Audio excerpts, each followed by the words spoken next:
only manifest good things, right? Unfortunately, no. Manifesting works both ways. You can manifest good, you can manifest bad. So if you have been someone who has really worked on your manifesting abilities, you have to be careful, because if you start to allow yourself to spiral in the wrong direction energetically, you can accidentally start manifesting things you don't want. Thanks to the training of our subconscious mind, we can be programmed to either be someone who thinks anything's possible and that things are always working out for us, and just being really strong in our energetical beliefs that the world is in our favor. Or maybe you believe that the world is against you and nothing works out and all bad things happen to you. But why is this? So our mind is like a computer, and it can be programmed and it can be reprogrammed. So if you have programmed yourself in that way, because of the laws of the universe, with energy and frequency governing everything, once you set it into motion, how your program runs, it's going to make itself apparent in your reality. How many times have you had a bad day? Like you woke up and you stubbed your toe, then you made your coffee and then knocked it over, and then it was just like one thing after another. And you're wondering, why is this happening? So if you go back to when you stubbed your toe, you reacted passionately because it hurt. And maybe you were still tired, and so you never reset yourself after that event happened. So then you go and make your coffee, and you're still fuming and have that energy from when you stubbed your toe.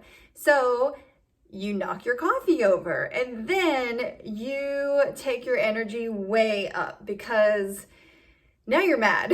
Now you have stubbed your toe, you're in pain, you made your coffee and was excited to get it, but then knocked it over. Now you have to remake it and clean up the mess that you made. And so your energy is just vibrating passionately, but in the wrong way. But you didn't reset your energy. You're still vibrating on the same energy frequency that you were when you stubbed your toe, when you knocked over your coffee. So then you get ready, you leave your house, and boom, traffic. Now you're stuck in traffic. So now you are taking up another notch because everything that's already happened, and now you're probably going to be late to work or dropping the kids off, whatever it may be. And there's nothing you can do about it. And so you're in the car and you're thinking about how terrible of a day it is, and it's just going to get worse, and you just are ready for it to be over. If you never fix the energy that you're experiencing and the frequency that you're vibrating on, this will continue. It will continue all throughout the day, and it will probably continue into the next day, and the next day, and the next day. And yes, I'm giving you a very basic example, but this happens to so many people every day. And so if we examine this small little example, then we can better understand how to correct this so that we aren't experiencing these things that we don't want. And if you stick around, I am definitely going to give you a more intense example that happened to somebody I really care about recently that was bad. But first, let's talk about how to reprogram your day when your day is starting off bad. So there's 7 steps in programming your subconscious mind. So let's go over those. Number 1, know your desire. Number 2 is imprinting the desire on your subconscious mind. Number 3, a time and dissonance. Number 4, experiencing the opposite of what you desire. Number 5, persistence in your desired result. Number 6, your manifestation has been delivered. Number 7, you're operating from your new programming. So let's take it back to the original example. The desire is you want to have a good morning so that you can have a good day, so that you can have a good life. So you need to imprint this on your subconscious mind. How will you do that? You're going to do that by imagining yourself having a good morning the night before and visualizing everything going perfectly. When you first start doing this, you're going to have most likely that time of dissonance where You know, you for a few days now have been imagining the night before you're gonna have a really nice, great day the next day and everything's gonna work out. But then you wake up and things are going wrong. You can't find your favorite shirt you were planning on wearing. You break something in the bathroom. You know, anything that could go wrong is going wrong. So you're just thinking, this is not what I'm trying to manifest. So you're experiencing the opposite, and why is this? So it's been said that it's kind of the subconscious mind's way of making sure you really want to delete the old programming by challenging it a little to see if you're going to feed into the energy of that old programming or if you're not. And if you're not, this is the key, okay? This is the most important thing. So when you're trying to persist in your new programming and your desired results, the most important thing is not reacting like you would in the past and having that just like heavy weight in the chest, knee-jerk reaction, anxiety spiking, depression happening, anger coming out of you. Any of those things is going to trigger your subconscious mind into a memory that feels comfortable and basically feeds that frequency. And so you will continue to ride that frequency wave. But how do you not react? Training and practice.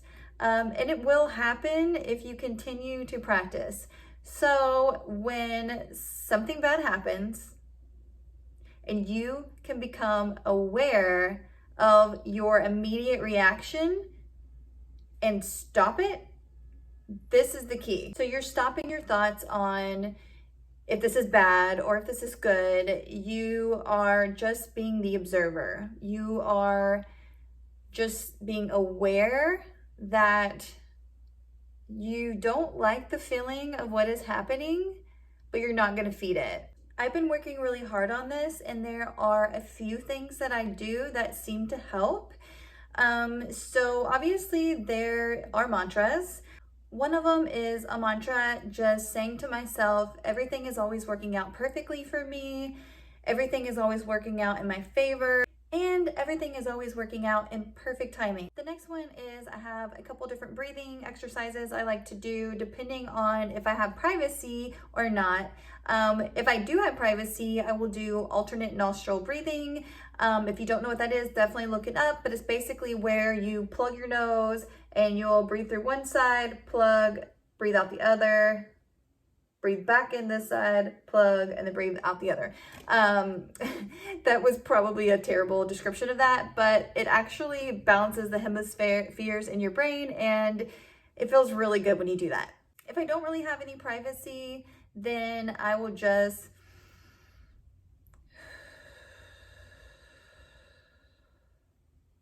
breathe out longer than I breathe in. And this definitely just calms your body down. It's amazing to me how many people don't realize when you are like consciously breathing, it changes your state of being like immediately. It's incredible.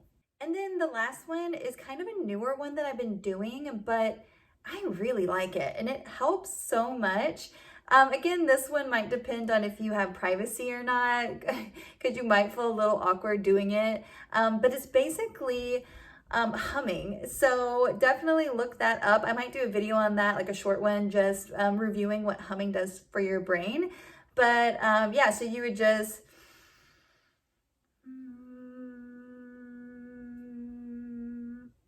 just hum.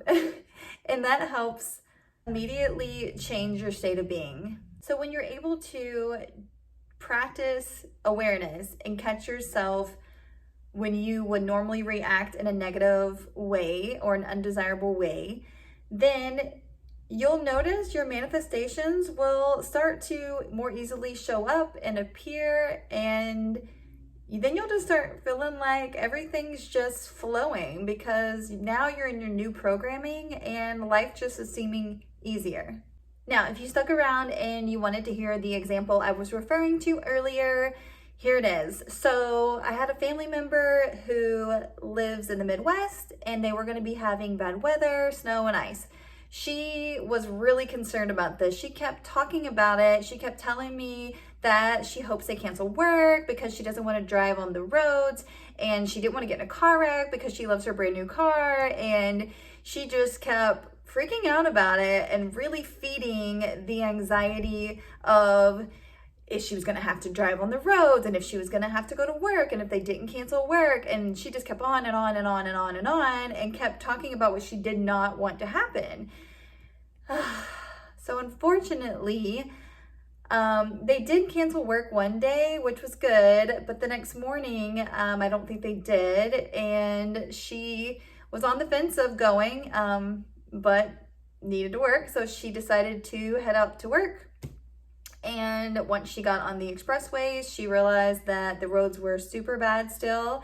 And she was like, you know what, I'm just gonna try to go home. So she gets off a ramp to circle back around to head back towards her house.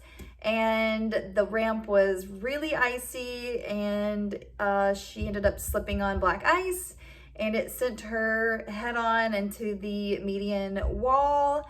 Head on, and then spun her around and slammed the back of her car. She got lucky that it wasn't worse than what it was, because there were, semis coming and cars coming. So luckily it was just a one-person accident, but yeah, she ended up getting in a wreck. And unfortunately, when I was talking to her about this, I'm like, after the time had passed, I'm like, let's review back, this whole event, because this event has been really traumatizing and has caused a series of negative events to happen. But I brought to her awareness that, you kept talking about it. Like, you were afraid you were going to get in a wreck in your new car, and you just kept feeding the energy, and then it ended up manifesting. Unfortunately. And then because that was so terrible and put her in a bad situation, she was caught in the energy naturally, which, I think sometimes it's okay to go through the feelings of the experience that you're going through. But again, you can't stay there very long, because you'll start to fester that frequency and ride on that frequency. And then the negative road and the negative spiral just happens. But again, when you find yourself in a terrible situation like this, you can decide to continue on with this pattern and programming, or you can work super hard to reprogram your energy and your frequency. And so that's luckily what she's doing now. And I know everything is going to work out really good for her, and better things will come out of this experience. And it's really gonna just make her more aware of her awareness in the future. I hope you got some value out of this video. Feel free to share any of your examples in the comment section, or feel free to share if there's something that you're doing that enhances your awareness, or what tactic you like to use to refocus your energy.